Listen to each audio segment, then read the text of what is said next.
aujourd'hui, je vais vous parler du Kowa 6 MM.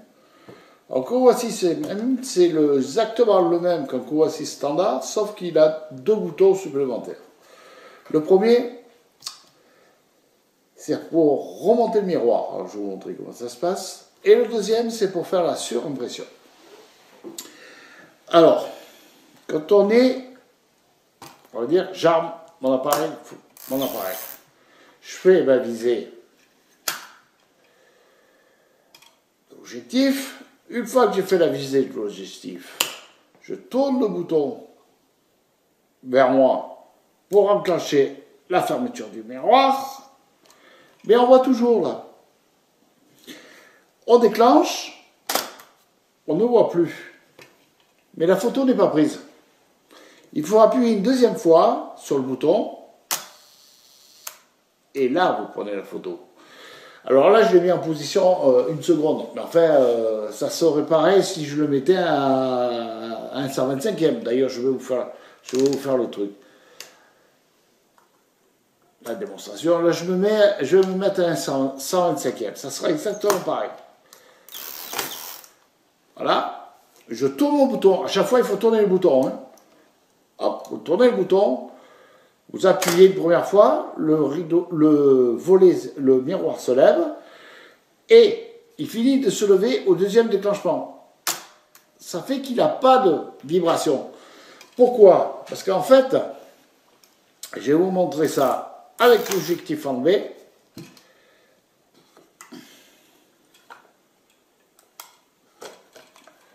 Voilà. Je tourne le miroir. Je tourne le bouton pour relever le miroir. Vous voyez, il est toujours mis en place, le miroir. J'appuie une première fois. Il reste à cette hauteur-là. Il ne bouge pas. On le voit encore, le miroir, là. Il va se déclencher quand j'appuie la deuxième fois, il va terminer sa course. Et là, l'obturateur va s'ouvrir. J'en refais encore une démonstration.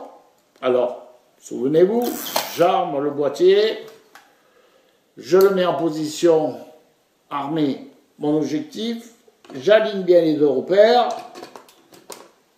je remets en place. Voilà.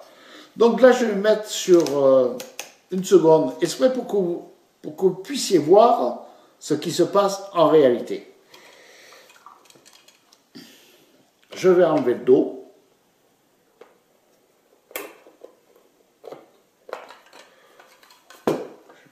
Je vais même enlever la visée. Ça ne me gênera pas.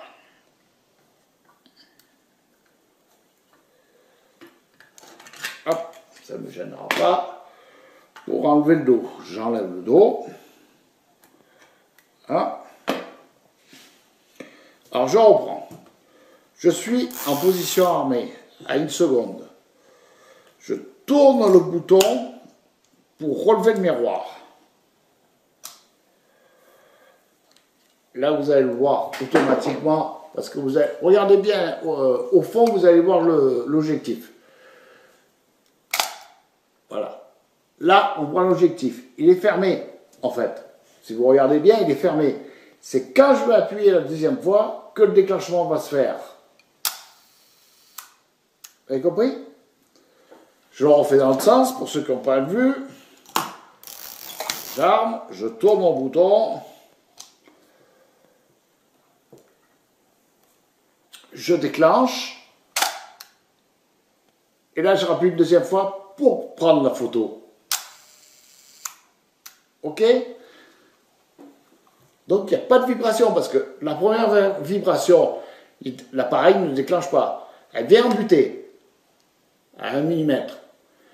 Et quand vous faites le deuxième, la deuxième appui, si vous avez 2 mm il lui reste plus que 2 mm à parcourir au miroir. Donc automatiquement, ça ne fait pas une vibration, ça ne fait pas une claque. Donc, hop, et la photo est propre. Bien sûr, ce genre de truc, ça sert sur les basses vitesses. Alors, on n'a aucun intérêt de faire une vitesse, un miroir relevé sur un 30e ou un 15e. Bon, allez, on va dire un 15e, ça passe, un 30e, mais 60, à partir du 60e au 500e, il n'y a aucune raison. Hein. Même pour un portrait, hein. On le fait au 60e, c'est très bien. Hein. Après, je vais vous montrer le deuxième bouton. Alors, je vais rester avec le dos ouvert comme ça, exprès pour vous montrer ce qui se passe. C'est pour la surexposition.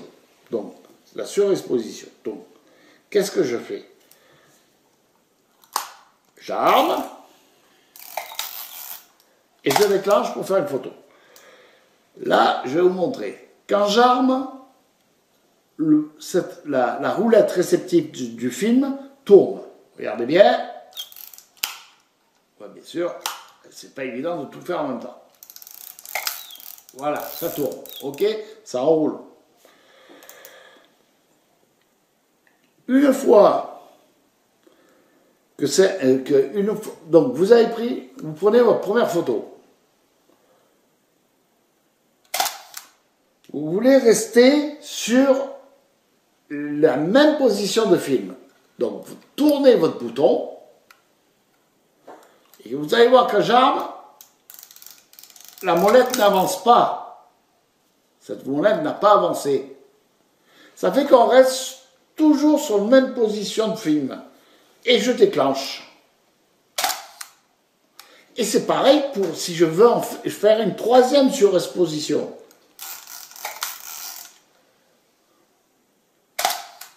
Une quatrième, regardez, l'axe n'avance pas.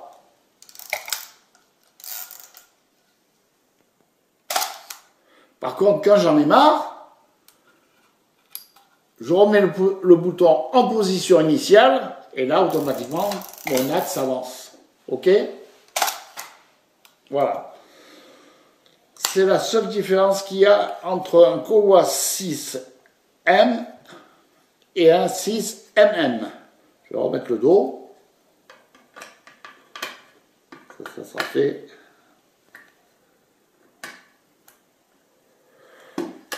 Là, on fait bien.